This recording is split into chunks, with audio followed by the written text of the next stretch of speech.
might want to back up a bit, okay? You don't want Aren't they their wet cute? kisses. Little baby cows. You don't want to wet kiss them. Well, we're not going to go close to them. We don't want wet kisses, do we? Gross. We'll just watch them from here. So you're going to go on a wagon ride today, and on that wagon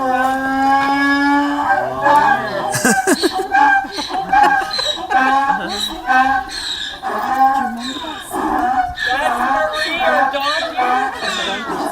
She likes when I introduce her first, she's a little upset. So these are some of the grains that we grow on our farm. Do you recognize any of these seeds? I hope you eat it on the cob in the summertime.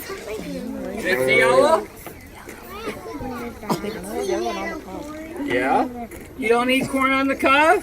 I do. That's I good. love corn. Well, this is cattle corn. There's oats, there's barley, soybeans, all mixed together. That's for the cows. They're going to crack okay. That's pretty good. What about candy apples?